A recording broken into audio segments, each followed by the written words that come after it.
लाडो और उसके बच्चे बहुत खौफजदा थे। गुड़िया कहती है, मम्मा ये बारिश तो रुकने का नाम ही नहीं ले रही। ये बारिश बहुत ज्यादा तेज हो रही है, मुझे बहुत ज्यादा डर लग रहा है। मेरी प्यारी गुड़िया, आप डरो नहीं, ये मौसम बहुत जल्द ठीक हो जाएगा। ये ज़रा-सा तूफान है, अभी टल जाएगा।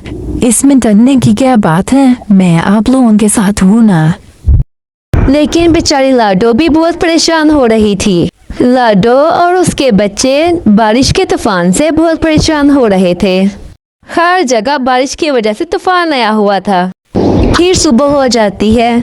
लाडो गौरी कौवी से कहती है, गौरी कौवी, मेरे प्यारे बच्चों का ध्यान रखना, क्योंकि रात को बहुत तेज बारिश हो रही थी और वो बहुत ज्यादा खौफजदा हो गए हैं। मुझे थोड़े काम पे जाना है, तो आप मेरे बच्चों का ख्याल रख लेना।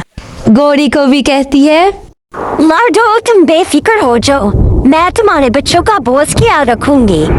और लाडो पुरस्कून हो जाती है और कहती है, गौरी बहन, आपका बहुत बहुत शुक्रिया, मैं बहुत जल्द वापस आ जाऊंगी। कल्लू गौरी से कहता है, हम तो बिल्कुल भी उसके बच्चों का ख्याल नहीं रखेंगे। हम पागल हैं क्या उसके बच्चों का ख्याल रखें। फिर लाडो पुरस्कून होकर अपने काम पे रवाना हो जाती है और बहुत खुश होती है। यहाँ कल्लू गौरी से कहता है, मुझे बहुत भूख लगी है, लाडो के फल खा जाते हैं। और दूसरी तरफ लाडो बेचारी बहुत मेहनत कर रही होती है और अपने बच्चों के लिए बहुत से पैसे कमा रही होती है। लाडो बहुत अच्छी और मेहनती होती है। वो अपने हर खरीदार के साथ अच्छे से पेश आती है। पूरे जंगल में लाडो की और तोते की दुकान बहुत ज्यादा चलती थी। तोता कहता है, लाडो बहन, मेरी तबीयत कुछ खराब लग रही है, आज हम दोनों वापस चले जाते हैं। फिर लाडो कहती है, तोतू भाई, कोई बात नहीं, आज हम अपनी दुकान जल्दी बंद कर देते हैं और सुबह होते ही खोल लेंगे। और यहाँ गौरी कौवी कल्लू से कहती है, कल्लू, मैं अभी अभी देख के आ रही हूँ। टोटू ने और लाडो ने आज अपनी दुकान जल्दी ही बंद कर दी है। मेरे जहन में एक तरकीब आ रही है, मैं कुछ सोच रही थी। कल्लू कहता है, गौरी तुम क्या सोच रही थी, मुझे भी बताओ। लाडो और तोतू ने अपनी अपनी दुकान बंद कर दी थी और सुकून से अपने घर की तरफ वापस जा रहे थे। गौरी कौवी कल्लू से कहती है, मैंने तुम्हें बताया था ना कि मैंने एक तरकीब सोची है, आओ बताती हूँ। गौरी कौवी कल्लू के कान में कुछ कह रही थी कि वो अब क्या करने लगी है। फिर खूबसूरत सी रात हो जाती है और लाडो अपने घोंसले में पुरसुकून होकर सोई हुई थी। गौरी कौवी और कल्लू ने मिलकर लाडो के घर से सारे नमक मिर्च चुरा लिए और जा रहे थे। कल्लू कहता है, अब देखते हैं लाडो मजेदार खाने कैसे बनाती है। कि वो भी कह ही रहा था कि कल्लू नीचे गिर जाता है और सामान वाली सारी बोरी उसके ऊपर गिर जाती है। कल्लू मर जाता है। अगले दिन लाडो जंगल के परिंदों को बताती है, पता नहीं मियाँ महाराज को किसने चोरी किया है। चूचू कहता है, कोई बात नहीं लाडो, आपको सामान चुराने वाला जल्द ही मिल जाएगा।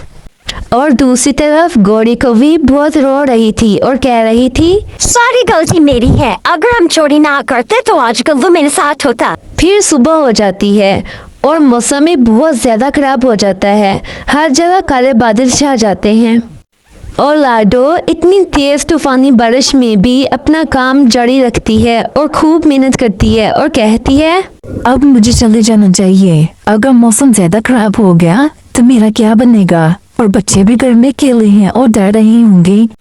फिर लाडो अपनी दुकान बंद करके घर की तरफ वापस जा रही थी और बारिश तो बहुत ही ज्यादा तेज थी और रात हो गई थी।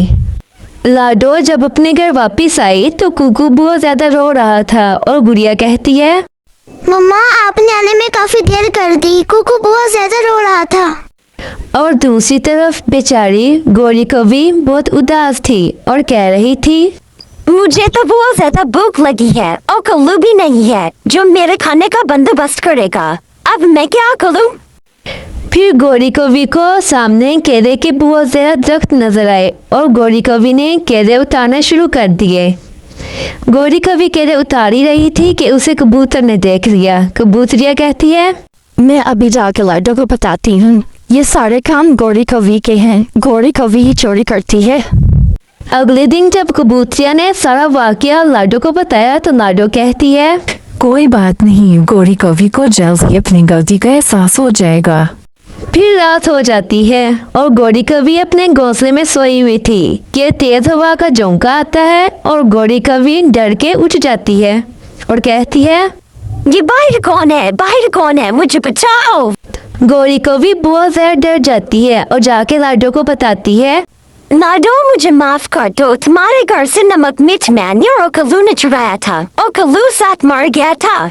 मैं उसके बगैर बहुत अकेली हूँ और मुझे बहुत डर लगता है। लाडो कहती है, गौरी कवि तुम्हें अपनी गलती का एहसास हो गया, ये बहुत बड़ी बात है। तुम मेरे घर के बाहर एक घोंसला बनाकर रह सकती हो। गौरी कवि अपनी गलती को मान लेती है और लाडो के घर के बाहर घोंसला बनाकर लेट जाती है और लाडो सोच रही थी, बेचारी गौरी कवि अकेली रह गई है, मुझे इस पे बहुत तरस आ रहा है। लाडो कहती है, गौरी कवि अगर तुम्हें किसी भी चीज की जरूरत हुई तो मुझे कह देना, और अगर तुम मेरे घर में रहना चाहती हो तो घर में भी रह सकती हो, और तुम कल्लू को बार बार सोचकर परेशान ना हो। मैं और तुम और मेरे बच्चे हमेशा मिलकर रहेंगे। गौरी कवि लाडो की बातें सुनकर बहुत खुश होती है और कहती है, लाडो तुम्हारा बहुत बहुत शुक्रिया, तुम बहुत अच्छी हो।